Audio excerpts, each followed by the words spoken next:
que ce soit déformé réellement ou que vous ayez l'impression que votre corps est déformé, le point commun avec toutes les autres personnes qui souffrent de troubles du comportement alimentaire, c'est que votre déformé par je m'affame, déformé par je me gave et je vomis, déformé par je me gave et je ne compense pas.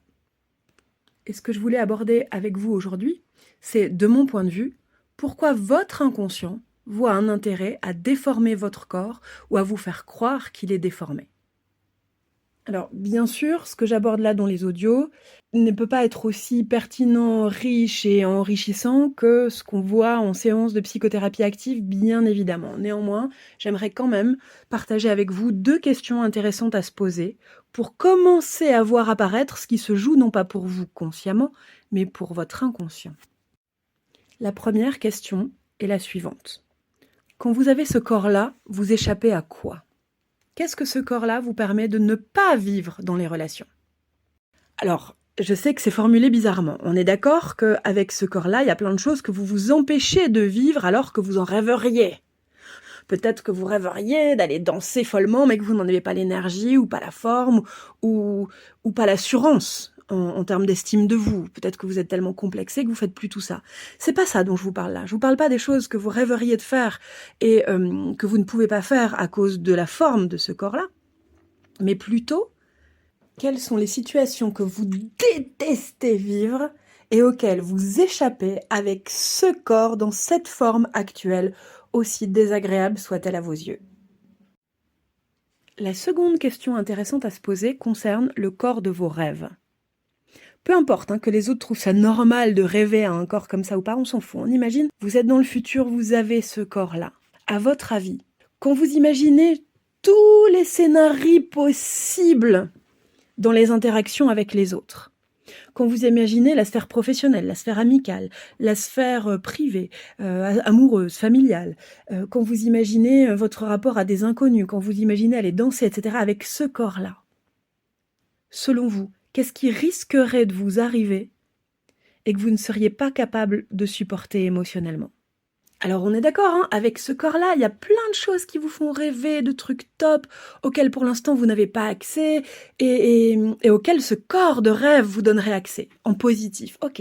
Mais c'est pas de ça dont je vous parle. Je vous parle pas du positif, là. L'inconscient, il a pas peur du positif pour vous, ou pas beaucoup, pas suffisamment. Pas suffisamment pour vous imposer un trouble du comportement alimentaire, soyons clairs.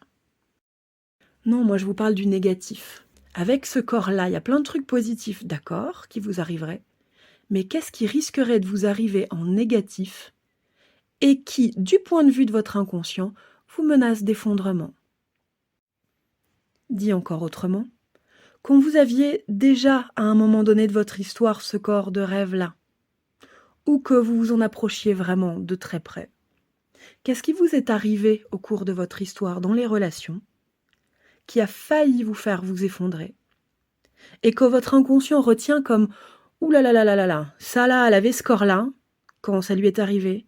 Donc si à l'avenir, elle avait à nouveau ce corps-là, et que ça lui arrivait encore, ça viendrait s'accumuler à ce qu'elle a déjà vécu et qui n'est pas encore digéré, ouh là là là, non, non, non, là elle s'effondrerait, c'est hors de question. Menace d'effondrement physique et ou menace d'effondrement émotionnel et ou menace d'effondrement psychique.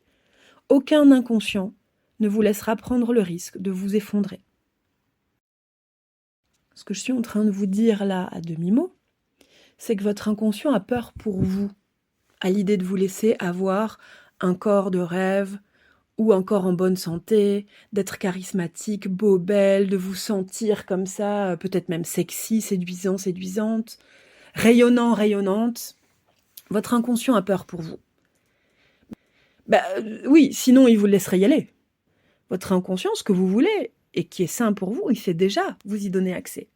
S'il ne le fait pas, et qu'au contraire même, il vous bloque l'accès à ce que vous désirez, c'est qu'il estime qu'il y a un risque. Votre inconscient, entendez-le, n'a aucun intérêt à vous faire chier, à vous rendre malade, à vous enquiquiner au quotidien, à vous mettre des bâtons dans les roues. S'il le fait, c'est qu'il estime que là où vous voulez aller est dangereux pour vous. Eh bien, le travail de psychothérapie active consiste dans un premier temps, lors de la toute première séance, à aller repérer justement qu'est-ce qui se joue aux yeux de l'inconscient. Pourquoi est-ce que votre inconscient vous impose ce trouble du comportement alimentaire qui déforme votre corps? De quoi est-ce qu'il pense vous préserver en faisant ça? Qu'est-ce qui fait qu'il pense qu'il vous maintient en sécurité en vous imposant ce cauchemar qu'est ce trouble du comportement alimentaire? Première séance, séance de repérage de ce qui se joue pour vous. Et une fois qu'on a repéré ça, tout le travail de séance va consister à aller aider votre inconscient à vous sentir en sécurité à l'idée de ce que vous voulez. C'est d'aller à chaque séance construire vos ressources internes, de sorte à ce que, même si ce truc-là, au pire du pire du pire, arrivait, vous seriez parfaitement capable de le gérer. Si je résume les choses en le formulant de manière positive, ça donne: ok, pour l'instant vous galérez, vous souffrez d'un trouble du comportement alimentaire, c'est l'horreur, c'est l'enfer au quotidien. Mais rassurez-vous, le jour où votre inconscient pourra se dire, parce que vous aurez bossé pour ça, ça y est, je peux le ou la laisser aller bien. Et quel que soit ce qui arrive derrière, du plus positif au plus négatif, je sais qu'il ou elle sera parfaitement capable de le gérer en restant stable, serein, bien dans ses pompes, en sécurité. Le jour où il pourra se dire tout ça, alors votre trouble du comportement alimentaire n'aura plus aucune raison d'exister. Il va disparaître de lui-même. J'espère que ces 2 questions fondamentales vont vraiment vous aider à commencer un travail de libération. Pour ma part, je m'appelle Barbara Verhaeghe, j'exerce le métier de psychopraticienne. J'accompagne maintenant depuis plus de 11 années les personnes qui souffrent de troubles du comportement alimentaire dans leur libération. Aussi, si vous avez besoin d'être aidé ou si vous souhaitez être accompagné par moi, je vous donne en description de ce podcast les informations qui vous permettront de me joindre ou de vous renseigner sur ce que je vous propose. Je vous laisse pour aujourd'hui. Prenez bien soin d'écouter ce que votre inconscient fait pour vous ou pense faire pour vous